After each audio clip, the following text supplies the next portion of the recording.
Hai, Assalamualaikum warahmatullahi wabarakatuh. Dengan Edukasi Eksakta Channel, wadah belajar ilmu pengetahuan. Mohon dukungannya ya kalau channel ini bermanfaat buat kamu. Hari ini kita bakal belajar bareng tentang anatomi biji dan proses perkecambahan.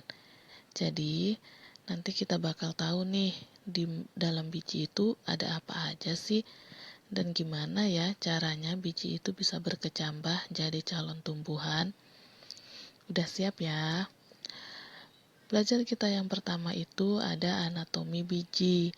Sebelum kita masuk belajar ke anatomi biji, kita cari tahu dulu ya yang dimaksud dengan anatomi itu apa ya. Jadi, anatomi biji itu adalah salah satu cabang ilmu biologi yang mengkaji atau mempelajari tentang struktur organisme. Nah, atau dalam definisi lainnya, anatomi itu adalah ilmu yang mempelajari struktur atau susunan tubuh organisme dan hubungan antara bagian yang satu dengan yang lainnya. Tergambar ya teman-teman. Oke, yuk kita kembali ke anatomi biji tadi. Nah, ini ada gambar dari biji.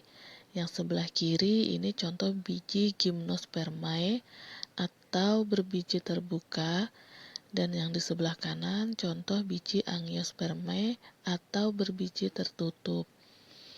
Secara sederhana, anatomi biji itu dibagi menjadi 3 bagian. Yang pertama, kulit luar, yaitu lapisan yang fungsinya untuk melindungi biji. Kemudian yang kedua, embrio. Nah, embrio ini terdiri dari yang pertama plumula atau calon daun, kemudian epikotil atau bakal batang yang terletak di atas kotiledon. Nanti kita cari tahu lagi kotiledon itu apa ya. Kemudian yang ketiga ada hipokotil atau bakal batang yang terletak di bawah kotiledon. Nah, kalau epikotil tadi di atas kotiledon, nah kalau hipokotil ini di bawah kotiledon. Nah, kemudian yang keempat itu radikula atau calon akar. Nah, bagian dari biji yang ketiga ada cadangan makanan. Nah, cadangan makanan ini ada kotiledon dan endosperm. Sebenarnya kotiledon dan endosperm ini fungsinya sama, yaitu sebagai tempat penyimpanan cadangan makanan. Tapi ada sedikit perbedaan. Di mana perbedaannya? Nah, untuk tumbuhan angiospermae ini umumnya tidak lagi memiliki endosperm. Kemana? Karena sudah habis diserap oleh embrio untuk pertumbuhannya sebelum perkecambahan. Nah, biji tipe ini akan berkecambah lebih cepat karena prosesnya itu sudah terjadi lebih dulu. Nah, sedangkan untuk tumbuhan gymnospermae itu masih memiliki endosperm. Kapan cadangan makanan di endosperm ini diserap? Yaitu pada saat sebelum atau selama proses perkecambahan. Nah, karena itu tipe biji ini akan berkecambah relatif lebih lambat. Karena itu tadi ya, proses pencernaan makanannya baru akan terjadi sewaktu biji itu mulai berkecambah. Tidak seperti tumbuhan dari angiospermae tadi ya teman-teman ya. Nah, kita lanjut ke proses perkecambahan biji. Proses yang pertama itu disebut dengan imbibisi. Apa itu? Yaitu proses masuknya air ke dalam biji sampai kadar air dalam biji mencapai persentase tertentu yang optimal untuk berkecambah. Itu umumnya 50-60%. Nah, proses yang kedua yaitu respirasi. Bersamaan dengan proses imbibisi tadi, respirasi di dalam biji jadi meningkat. Nah, respirasi meningkat, maka enzim dan hormon yang ada di dalam biji menjadi aktif. Kemudian, lanjut proses yang ketiga, pengaktifan enzim dan hormon tadi Nah, hormon apa yang diaktifkan? Nama hormonnya yaitu giberelin atau GA. GA itu maksudnya giberelin acid.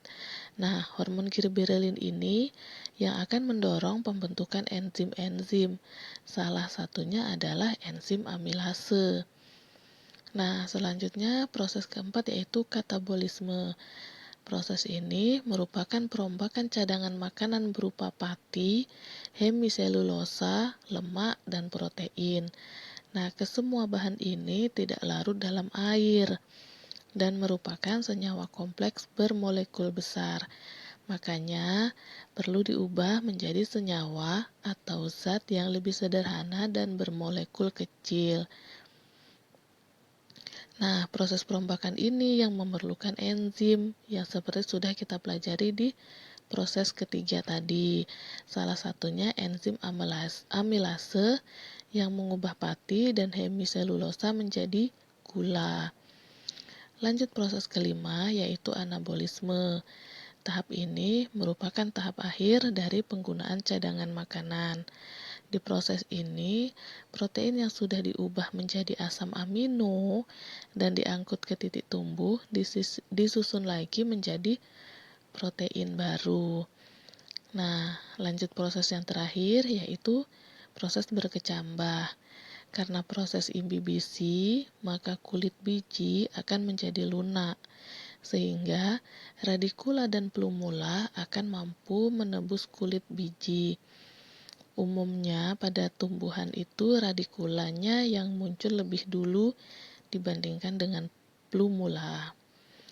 Kenapa bisa muncul radikula dan plumula ini?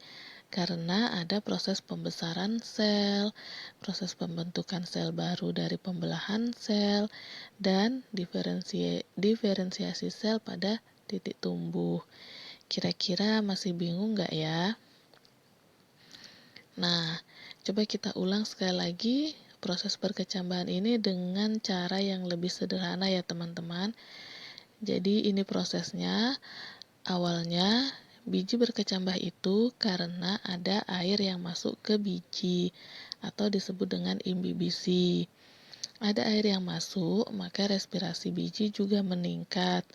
Apa dampaknya? Nah, aktiflah hormon giberelin.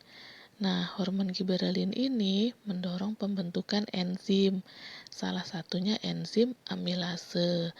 Nah, enzim amilase ini yang mengubah pati dalam kotiledon ataupun dalam endosperm menjadi gula yang akan digunakan untuk proses berkecambah. Kemudian, radikula akan terus tumbuh menjadi akar, plumula akan terus tumbuh menjadi daun. Nah, kemudian ada dua tipe perkecambahan dilihat dari posisi kotiledon saat berkecambah. Yang pertama yaitu tipe hipogeal. Hipogeal ini maksudnya kotiledonnya tetap berada di bawah tanah. Ini umumnya terjadi di tumbuhan monokotil ya teman-teman. Contohnya jagung dan kelapa. Yang tipe kedua yaitu epigeal. Nah, epigeal ini kotiledonnya terangkat ke atas tanah. Tipe ini umumnya di tumbuhan dikotil, contohnya untuk tanaman kacang-kacangan. Jadi bedanya kalau hipogeal itu kotiledonnya di bawah tanah. Kalau epigeal itu kotiledonnya terangkat ke atas tanah waktu biji ini berkecambah. Kira-kira begitu ya teman-teman. Oke, teman-teman, sampai di sini video belajar kita. Sampai ketemu di video selanjutnya. Terima kasih sudah menonton. Wassalamualaikum warahmatullahi wabarakatuh. Bye-bye.